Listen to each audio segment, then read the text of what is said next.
Shalom, Bapak Ibu, jemaat yang dikasihi dalam Tuhan. Saat ini kita boleh kembali berjumpa dalam ibadah, kita boleh bersama dimanapun setiap Bapak Ibu dan jemaat berada. Jangan menutup kerinduan hati kita untuk boleh terus datang bersekutu kepada Tuhan. Mari bersama-sama kita mau menaikkan doa. Saat teduh kita teduhkan hati kita. Kita berdoa pribadi kepada Tuhan.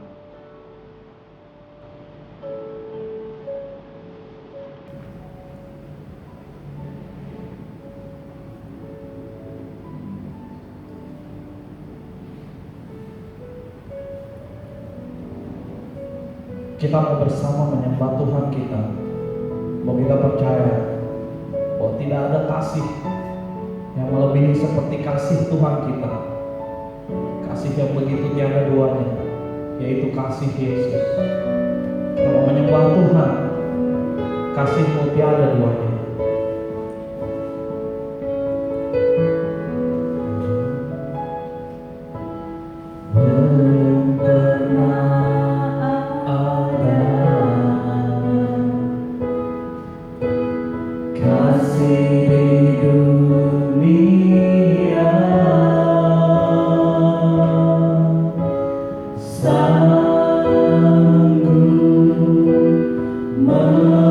Menerima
bersyukur kepada Tuhan dan untuk menyanyikan mazmur bagi nama-Mu, ya, yang maha tinggi. Pertolongan kepada kita adalah di dalam nama Allah Bapa, Anak dan Roh Kudus, yang menciptakan langit dan bumi. Turunlah kiranya atas kita sekalian anugerah dan damai sejahtera dari Allah Bapa, Anaknya Yesus Kristus, dan Roh Kudus. Amin. Mari kita bersatu di dalam doa. Sesungguhnya hati kami sungguh bersyukur ya Bapa, menyadari betapa Engkau baik dan terus Kau nyatakan kebaikan itu dalam setiap kehidupan kami ya Bapa. Dalam setiap keberadaan kami saat ini dimanapun Tuhan, kami boleh bersama, beribadah, bersekutu, menyembah dan memuji nama-Mu Tuhan Yesus. Tuhan, Engkau yang mengetahui keberadaan kami, keadaan kami saat ini, dan kami mensyukuri semua itu Tuhan Yesus. Biarlah Engkau berkuasa atas setiap hati kami saat ini, dan terus Kau berkati kami ya Bapa. Terima kasih Tuhan, terpujilah nama-Mu. Dalam nama Tuhan Yesus. Amin. Saat ini kita mau bersama mendengarkan firman Tuhan yang akan disampaikan oleh Bapak Gembala. Namun sebelumnya kita mau kembali memuji Tuhan kita lewat nyanyian rohani metodis nomor 182, Suara-Mu Kurindukan.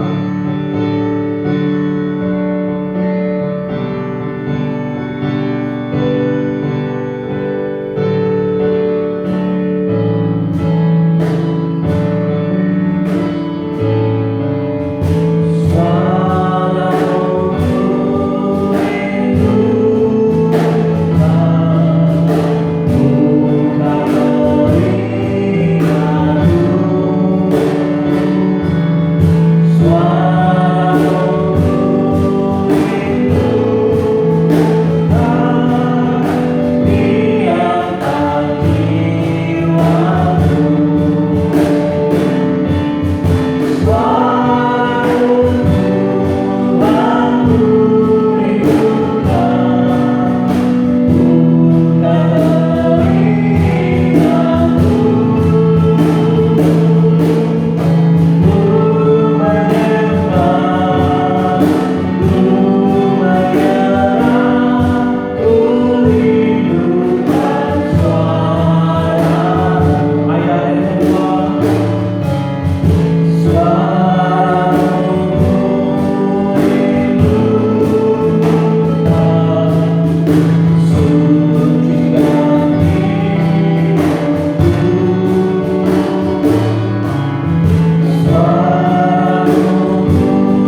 kita seluruhnya. Kita akan mendengarkan firman Tuhan, tapi sebelumnya mari kita berdoa. Kami bersyukur ya Tuhan, di pagi hari ini masih diberikan kesempatan buat kami mendengarkan isi hati-Mu, menguatkan kami dan bahkan menegur hidup kami. Berbicaralah Tuhan, kami siap mendengarkan isi hati-Mu. Roh Kudus-Mu menerjemahkan dan memberikan kuasa buat kami untuk melakukannya. Dalam nama Yesus kami berdoa. Amin. Jemaat yang dikasihi oleh Kristus Yesus dimanapun saudara berada, kita mendengarkan firman Tuhan dari Yakobus pasal 1 ayat yang ke-22. Yakobus pasal 1 ayat 22. Tetapi hendaklah kamu menjadi pelaku firman dan bukan hanya pendengar saja. Sebab jika tidak demikian, kamu menipu diri sendiri. Jemaat yang dikasihi oleh Kristus Yesus dan tentu juga mengasihi Yesus, kita berbicara label atau merek sebuah produk. Berbicara merek atau label sebuah produk itu juga erat hubungannya dengan sebuah jaminan yang berhubungan dengan standar mutu dari produk-produk yang sejenis dengan itu. Contoh, kalau kita berbicara handphone merek Samsung ataupun iPhone, orang pasti tahu. Dengan merek yang kita sebut orang ngerti. Kalau kita berbicara AC dengan menyebut Daikin, orang langsung yakin. Atau berbicara mie instan, merek banyak tetapi orang berkata tetap Indomie. Nah, itu dia saudara. Berbicara tentang air mineral, mereknya banyak dan macam-macam, tetapi orang membeli dengan menyebut Aqua, seakan-akan itu adalah sudah pasti air mineral. Padahal merek-merek yang sejenis, merek-merek yang seperti itu banyak sekali dengan produk-produk yang sejenis tadi, saudara-saudara. Jemaat yang dikasihi oleh Kristus Yesus, ada dua hal yang kita pelajari dari ayat ini. Apa yang disampaikan kepada kita, ada dua hal dari Yakobus pasal 1 ayat 22 ini. Tetapi hendaklah kamu menjadi pelaku firman dan bukan hanya pendengar saja, sebab jika tidak demikian kamu menipu diri sendiri. Yang pertama kita belajar adalah pelaku firman bukan pendengar saja. Jemaat yang dikasihi Kristus, label anak Tuhan, merek seorang anak Tuhan bukanlah semata-mata agama, tetapi mereknya dikenal dia sebagai anak Tuhan, yaitu sejauh manakah dia percaya dan mempercayakan hidupnya kepada Tuhan. Merek kita bukan sekedar apa agama, tetapi sejauh mana kita mempraktekkan firman Tuhan itu dalam kehidupan kita, yaitu melakukannya, yaitu apa? Taat. Bagaimanakah firman Tuhan dapat dikerjakan jikalau mendengarkan firman Tuhan pun kita tidak mau, memberikan waktu untuk firman Tuhan pun kita tidak mau? Bagaimana kita bisa mempraktekkan firman Tuhan, membaca firman Tuhan pun kita ogah? Mazmur pasal 1 ayat 2 berkata, bisa kita baca di tempat kita masing-masing. Mazmur pasal 1 ayat 2 berkata, tetapi yang kesukaannya ialah Taurat Tuhan, dan yang merenungkan Taurat itu siang dan malam. Jemaat yang kasih Kristus membaca firman Tuhan itu terlebih dahulu. Saudara-saudara, saya ada sebuah anekdot yang saya bagikan tentang kisah seperti itu. Ada seorang pendeta diundang makan malam ke rumah seorang jemaat. Diundang di sana dan Setelah pulang pendeta ini, istri jemaat ini ngomong sama suaminya, "Wah, kita sudah kehilangan uang, Pak. Uang kita hilang." Aku pikir ini pasti Pak Pendeta yang ambil uang itu. Dia masih yang curi. Ya, saya buat 200.000. Padahal itu kan sudah kita janjikan dalam hati kita, itu untuk beliau. Tapi beliau ambil. Wah, suaminya, reaksinya saudaraku marah dia. Maka dia berkata, "Mulai hari ini kita tidak perlu lagi ke gereja." 2 bulan setelah itu saudaraku, ternyata keluarga ini, yaitu istri daripada orang tadi, terpaksa berpapasan, tidak bisa cari tempat lain, jalan yang lain lagi, berpapasan dengan pendeta di satu jalan. Dan kemudian dia menyapa Pak Pendeta. Nah, ini dia saudara, ini menariknya. Dan dia berkata, "Pak Pendeta tahu nggak? Kami sudah 2 bulan ini nggak beribadah ke gereja. Bapak tahu kenapa? Karena Bapak adalah pencuri. Bapak curi uang kami. Bapak curi uang kami. Bapak satu-satunya tamu yang datang ke rumah kami. Berarti Bapak yang ambil uang kami." Saudaraku, pendeta dengan tersenyum menjawab, "Iya, benar.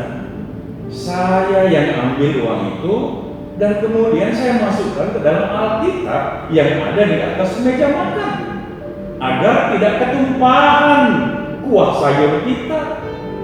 Maaf Bu, maaf, saya tidak beritahu Ibu dan Bapak.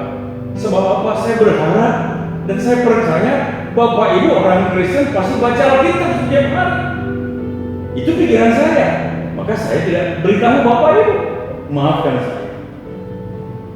Tentu si ibu ini malu, saudara. Malu apa? Jelas dia sudah nyatakan pendetanya pencuri uang. Yang kedua apa? Ketahuan nggak baca Alkitab. Dan yang ketiga apa? Dia seakan-akan menghukum pendetanya. Dia 2 bulan tidak gereja. Rasain tuh Pak Pendeta, kami nggak datang 2 bulan. Loh, yang salah siapa? Saudara, ini kasih Kristus. Pantas keluarga ini gampang marah, gampang tersulut emosinya. Kenapa? Nggak baca Alkitab 2 bulan, nggak baca Alkitab 2 bulan, nggak ibadah 2 bulan. Saya mau tanya saudara, emang kalau saudara tidak bergereja, tidak beribadah, saudara bisa memberikan rasa sakit kepada siapa? Apalagi kepada Tuhan. Tuhan, rasain, gua nggak datang beribadah 2 bulan, loh, gua nggak baca Alkitab, loh. Ini ada yang salah dengan saudara. Saudara-saudara, membaca firman Tuhan, ketahuan keluarga ini tidak membaca firman Tuhan. Saudara, mari kita melihat beberapa contoh dari Alkitab tentang ketaatan akan perintah Tuhan, dan juga tentang ketidaktaatan tentang melakukan firman Tuhan. Yang pertama, Abraham. Saudara-saudara tahu bahwa Abraham dipanggil Tuhan dari Ur Kasdim, dari latar belakang penyembah Allah lain, bukan Yahweh. Nah, kita baca dari Yosua pasal 24 ayat 2. Berkatalah Yosua kepada seluruh bangsa itu, "Beginilah firman Tuhan Allah Israel. Dahulu kala di seberang sungai Efrat, disitulah nenek moyangmu, yakni Terah, ayah Abraham dan ayah Nahor, dan mereka beribadah kepada Allah lain." Abraham tidak mengenal Tuhan Allah. Dipanggil Tuhan Allah, dia tidak kenal. Tapi apa? Dia pergi, dia taat. Tinggalkan, dia tinggalkan. Nurut saja. Bukan hanya sampai di situ. Ketika dia memperoleh anak, sekian puluh tahun dijanjikan, dan dia memperoleh anak, saudara-saudara, Tuhan katakan, "Persembahkanlah." Dia nurut. Dan karena ketaatannya, dia pun disebut Bapa segala orang percaya. Jadi ketaatan itu, saudaraku, akan perintah Tuhan memberikan sesuatu yang luar biasa. Kedua, Joshua. Ini menarik lagi. Disuruh Tuhan, Joshua, tembok Jericho ini akan rubuh. Yang penting kamu akan berkeliling dulu dengan trompet. Setiap hari dan hari yang terakhir nanti kamu berkeliling 7 kali. Maka rubuhlah tembok itu. Saudaraku, nggak pernah terpikir, nggak mungkin lah. Bagaimana bisa rubuh dengan berkeliling dengan trompet nggak mungkin. Tapi ini janji Tuhan, itu perintah Tuhan. Maka bangsa itu pun berkeliling sambil meniupkan trompetnya, tidak berbantah-bantah. Dan yang paling luar biasa, saudara-saudara, tentu penduduk kota Jericho ini, apa yang dilakukan mereka dari atas tembok pasti mencaci maki, mengejek, menghina. Bagaimana bisa rubuh? Macam mungkin. Tapi orang-orang Israel telah disampaikan oleh Tuhan, jangan pernah berbicara, berjalan saja, tiup trompet saja, melangkah saja, maju saja. Dan itu mereka lakukan dengan taat kepada firman Tuhan, taat kepada perintah Tuhan, maka rubuhlah tembok itu. Taat. Tapi mari kita lihat yang ketiga, yaitu si Akan. Ini tertulis di dalam Yosua 7 ayat 16 sampai 21. Kita tahu Akan adalah contoh ketaatan pengikut Tuhan yang sangat rapuh, mengikut Tuhan tapi rapuh. Tentara bangsa itu tapi rapuh. Taatnya cuma sesaat. Melihat peluang harta, melihat peluang ada banyak di sana, dia lihat emas dan macam-macam. Dia tidak tahu. Akibat ketidaktaatan daripada si Akan, dia binasa. Bukan hanya dia, saudara, keluarganya pun binasa, saudara. Maka benarlah, saudara-saudara, apa yang orang-orang sering katakan, iman seseorang akan kelihatan ketika dia menghadapi masalah. Saudara-saudara, kita lihat Nabi Yunus tentang berbicara ketaatan. Lihat, ini gambaran pelayan Tuhan yang tidak taat, taatnya setengah-setengah. Disuruh ke Niniwe, malah pergi melenceng ke Tarsis. Pelayan Tuhan, Nabi Tuhan, tetapi tidak taat. Lihat harga yang harus dibayarnya, hampir binasa, hampir mati. Bahkan Tuhan harus nolongkan dia di telan ikan yang besar itu, saudara. Itu ketidaktaatan. Kita lihat berikutnya, yaitu Farisi, contoh ketaatan yang semu dari orang yang menyebut dirinya bertuhan. Rapuhnya bukan main, nampaknya beragama, tetapi sebenarnya mengerjakan semua menurut kalkulasi manusia, adat istiadat manusia. Farisi kelihatannya beragama, tetapi semua kemauan manusia, adat istiadat manusia yang dia kerjakan. Oke, kita lihat bagian yang terakhir, Paulus. Sekali itu Tuhan luar biasa, saudara-saudara. Taatnya luar biasa, walaupun nyawa menjadi taruhannya. Ada banyak berbagai halangan, rintangan, pergumulan yang luar biasa dialaminya, sampai dia pun memahami sebuah kenyataan iman.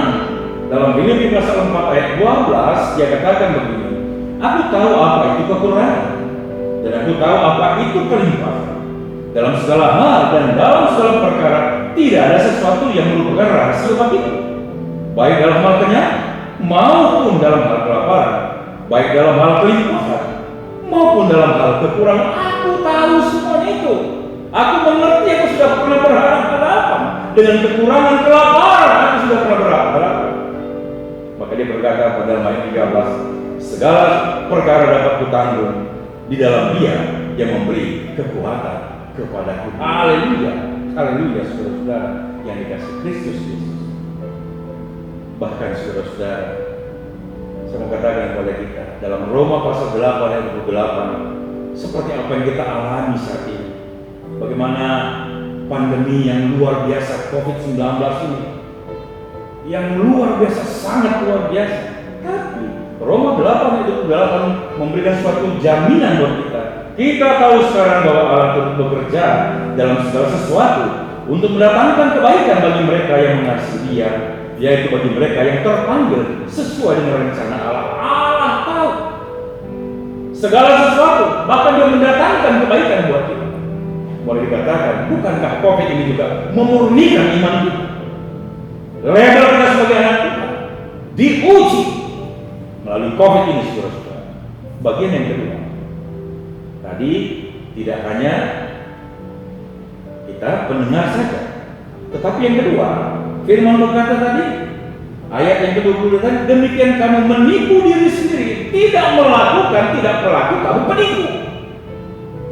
Sekali lagi, tidak melakukan firman Tuhan, berarti kita menipu. Yang luar biasa kita tipu bukan orang lain, tapi diri sendiri. Dengar baik, saudara. Seseorang tidak mudah ditipu orang lain.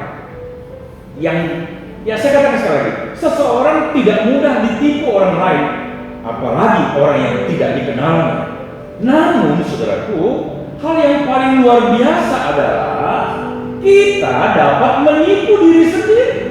Dengan mudahnya kita menipu diri kita. Menipu diri sendiri adalah suatu tindakan yang sering kita tidak sadari, namun dan terus kita lakukan. Apa itu? Yang pertama, suka mendengarkan, bahkan memperdengarkan firman Tuhan kepada banyak orang, entah kepada keluarga, entah kepada siapapun, tetapi tidak mau melakukannya, tidak mau melakukan firman itu. Kalaupun mau melakukannya, dia pilih-pilih yang sesuai dengan apa yang enak menurut dia. Buktinya apa? Ketika ditegur, marah. Ketika diingatkan, ngambek. Saudara menipu diri sendiri. Yang kedua, menipu diri sendiri menganggap diri paling berhikmat. Namun sebenarnya bukan hikmat dari Tuhan. Dalam 1 Korintus 3:18 saya bacakan buat kita. Janganlah ada orang yang menipu dirinya sendiri. Jika ada di antara kamu yang menyangka dirinya berhikmat menurut dunia ini, biarlah ia menjadi bodoh supaya ia berhikmat. Saudara-saudara, kepintaran dan kekuatan manusia tanpa hikmat Tuhan hanya akan memimpin kita kepada penipuan diri sendiri. Jemaat yang dikasihi Kristus, virus COVID-19 yang tidak terlihat ini bisa saja dipakai Tuhan memurnikan kita, memurnikan umatnya, dan bahkan dunia ini yang saat ini saya katakan pemimpin-pemimpin dunia serakah, sering menipu, salah kaprah. Gereja-gereja pun lalai dalam hal seperti ini, tidak berani mengingatkan yang salah. Tuhan murnikan semua. Tuhan murnikan. Saudara-saudara yang dikasihi Kristus, jangan mau sesat dengan situasi yang seperti ini. Kembalilah kepada firman Tuhan. Kembalilah, dengarkan firman Tuhan, lakukan firman Tuhan, maka engkau selamat. Terakhir saya bacakan buat kita Mazmur pasal 119 ayat 97 sampai 101. Betapa ku cintai Tauratmu, aku merenungkannya sepanjang hari. Perintahmu membuat aku lebih bijaksana daripada musuh-musuh, sebab selama-lamanya itu ada padaku. Aku lebih berakal budi daripada semua pengajarku, sebab peringatan-peringatanmu ku renungkan. Aku lebih mengerti daripada orang-orang tua, sebab aku memegang titah-titahmu. Terhadap segala jalan kejahatan, aku menahan kakiku, supaya aku berpegang pada firman. Amin. Tuhan Yesus memberkati kita. Terima kasih ya Tuhan, Engkau mengajar kami berpegang, tidak hanya mendengarkan firman, tapi juga kami menjadi pelaku firman, supaya baiklah keadaan kami. Kami mengerti apa yang terjadi di sekitar kami, supaya kami tidak menjadi penipu diri sendiri. Ampuni kami Tuhan, jika kami belum sepenuhnya menjadi pelaku firman Tuhan. Terima kasih Tuhan, Engkau ingatkan kami. Jika kami melakukan firman, maka kami lebih mengerti daripada orang-orang lain. Kami mengerti akan peringatan-peringatan-Mu Tuhan, dan kami renungkan itu siang dan malam. Dalam nama Yesus, kami berdoa. Haleluya. Amin. Saat ini kita mau bersama-sama berdoa syafaat. Mari kita bersatu di dalam doa. Bapa kami yang bertata dalam kerajaan sorga, Tuhan Yesus, Allah yang kami sembah, yang begitu senantiasa mengasihi kehidupan kami ya Tuhan. Bapa, kami benar-benar bersyukur kepadamu Tuhan Yesus. Keberadaan kami saat ini, dengan apa yang ada pada kami saat ini ya Tuhan, Engkau memelihara semua itu. Kami bersyukur ya Tuhan Yesus.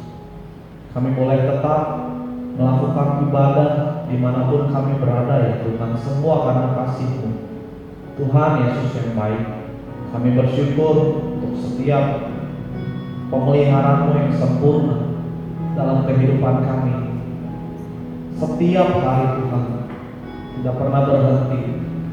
Terima kasih Tuhan Yesus, dan ajar kami untuk selalu bergantung, bersandar kepada-Mu Tuhan.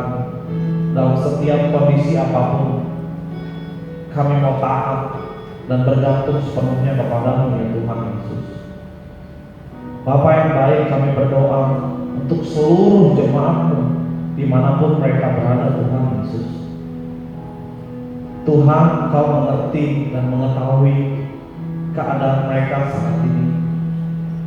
Mereka yang mengalami pergumulan apapun itu Tuhan, sesungguhnya Engkau tahu Bapa. Bukankah jalan-Mu ya Bapa, dan tolonglah agar apa yang mereka harapkan dan rindukan Engkau jawab, berikan jalan keluar sesuai dengan kehendak daripada-Mu ya Tuhan Yesus.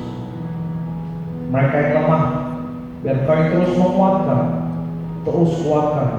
Ada kekuatan daripada-Mu ya Tuhan Yesus.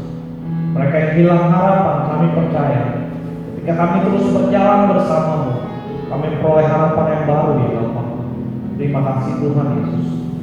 Dan saat ini juga terus kami berseru kepada-Mu Bapa, untuk pemerintahan kami, bangsa Indonesia ya Tuhan. Pergumulan yang begitu luar biasa dalam menghadapi virus COVID-19 saat ini. Tuhan, kami mau bersama-sama ya Bapa, untuk melawan virus ini. Tuhan, berkati setiap lembaga, badan pemerintahan yang boleh berjalan, bekerja. Tuhan mampukan dan kuatkan terus ya Bapa, untuk bersama-sama kami semua mendukung apa yang menjadi program pemerintah. Setiap seluruh jemaat, bahkan seluruh masyarakat mendukung semua itu ya Bapa, sehingga pemutusan ini boleh semakin cepat. Pemutusan rantai virus corona semakin cepat ya Bapa. Dan terus kami doakan para medis, para dokter, para perawat, mereka yang berada di garda depan. Tuhan terus mampukan dan berkati. Tuhan lindungi dan bentengi dengan kuasa-Mu ya Bapa. Ketulusan mereka untuk tetap bekerja, merawat pasien, biar Kau yang melihat semua itu ya Bapa di surga. Dan kami berharap Tuhan, waktu-Mu Kau nyatakan semuanya akan berakhir. Ada rencana-Mu yang indah Tuhan. Terima kasih Bapa. Seutuhnya kami berserah ke dalam tangan kuasa-Mu ya Tuhan. Di dalam nama Tuhan Yesus kami berdoa. Amin. Saat ini kita mau bersama memberikan persembahan kita kepada Tuhan. Dan sambil kita memberikan, kita boleh memuji Tuhan. Bahwa kita percaya waktu Tuhan pasti waktu yang terbaik. Semua yang Tuhan sudah izinkan boleh terjadi. Kita percaya itu semua untuk kebaikan hidup kita.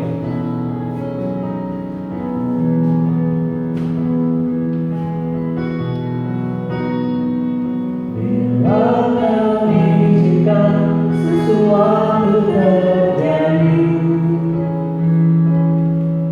ku percaya semua untuk kebaikanku.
Terima kasih ya Tuhan, diberikan kembali kami kesempatan dalam peribadatan kami dimanapun kami lakukan saat ini untuk memberikan persembahan kami kepadamu. Seberapa besar yang kami persembahkan itu iman kami, itulah besarnya iman kami. Ajar terus kami Tuhan bergantung kepada Engkau, bukan bergantung kepada apa yang tinggal buat kami. Berkatilah semua anak-anak lewat pekerjaan-pekerjaan kami yang menyenangkan hatimu, sebagai supir, pedagang, tambal ban, karyawan, guru, pegawai, wira swasta lain.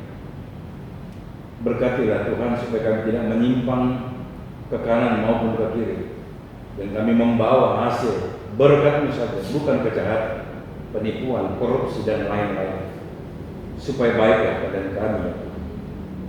Di pagi hari ini ya Tuhan, kami berdoa untuk persembahan-persembahan yang dipersembahkan anak-anak Tuhan dari keluarga Oktoveri, keluarga G. Samosir, keluarga Ren Siahan, keluarga Suharso Handoyo, Ibu Lucy Nasaroni, Maria Yunita Gunawan, David Siantur, keluarga dari Ibu Afrida Royan, keluarga Colin Siantur. Terima kasih ya Tuhan, jikalau anak-anak Tuhan dan waktu-waktu yang lampau telah memberikan persembahan mereka. Kami juga berdoa untuk semua persembahan persepuluhan, sebab Engkau yang berfirman supaya kami membawa seluruh persembahan persepuluhan ke rumah perbendaharaan. Itu artinya tidak boleh tinggal 1 rupiah pun. Kalau itu kami lakukan, kami pencuri-pencuri milik Tuhan. Engkau berjanji tingkap langit Engkau bukakan, Engkau curahkan berkat sampai berkelimpahan, bahkan berlaku-laku Engkau jauhkan. Ya, dan amin firman-Mu buat keluarga Adi Permana, keluarga G. Samosir, keluarga Andi Sirait, keluarga Bapak Sony, keluarga Pendeta Esra Simurante, Guru Indah Buang Menalu, Guru Bernadetta, dan keluarga Colin Siantur. Bagi kami yang belum sempat memberikannya di pagi hari ini, ajari Tuhan dan menangkan kami dalam pergulatan iman ini, mempercayai firman-Mu dan melakukan firman-Mu. Kami juga berdoa untuk persembahan dalam bentuk janji iman, sebab ketika kami berjanji, kami percaya Tuhan jugalah yang mencukupkan itu semua. Anak-anak-Mu mempersembahkannya, keluarga Pendeta Esra Simurante, Tabita Simurante, Jordan Simurante, Josia Simurante, Guru Indah Buang Menalu, dan Guru Bernadette. Berdoa juga untuk dana misi dari Guru Indah Buang Menalu dan Guru Bernadette. Kami juga berdoa untuk semua anak Tuhan dalam pengucapan syukur mereka, Guru Indah Buang Menalu, Ibu Sherliwati, dan keluarga Okto Ferry Susanto. Terima kasih Tuhan. Kami persembahkan semua, bawakan semua persembahan ini di hadapan-Mu. Tapi di atas seluruh persembahan ini, kami persembahkan hidup kami kepada-Mu, menjadi persembahan kami yang kudus, ibadat kami yang sejati. Terima ya Tuhan, dalam nama Yesus kami berdoa. Haleluya. Amin. Jemaat yang dikasihi Kristus, mari kita bersama-sama dalam doa Bapa kami. Bapa kami di surga, dikuduskanlah nama-Mu, datanglah kerajaan-Mu, jadilah kehendak-Mu di bumi seperti di surga. Berikanlah kami pada hari ini makan kami secukupnya, dan ampunilah kami akan kesalahan kami, seperti kami juga mengampuni orang bersalah kepada kami. Dan jangan membawa kami dalam pencobaan, tetapi lepaskanlah kami daripada yang jahat. Karena Engkau yang punya kerajaan dan kuasa dan kemuliaan sampai selama-lamanya. Amin. Doxo.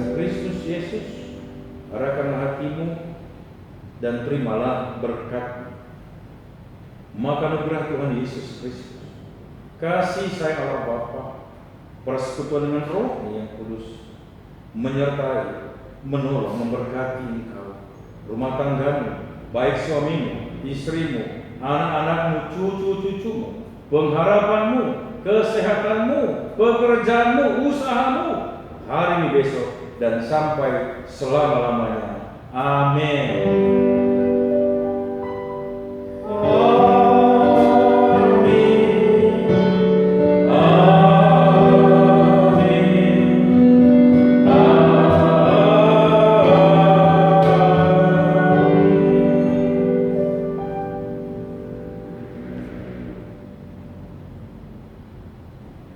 Shalom, selamat hari Minggu.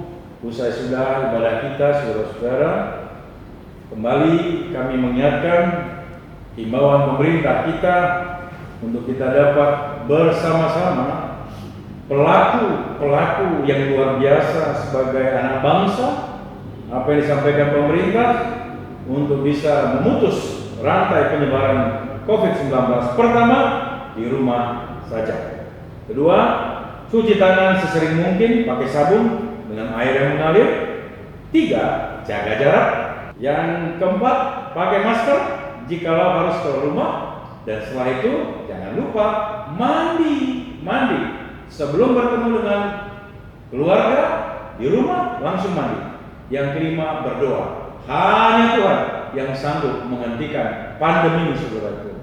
Terakhir, kami ucapkan terima kasih kepada saudara-saudara yang bukan jemaat GMI Ebenezer Tangerang, tetapi mempersembahkan persembahannya lewat gereja ini. Tuhan Yesus memberkati. Haleluya.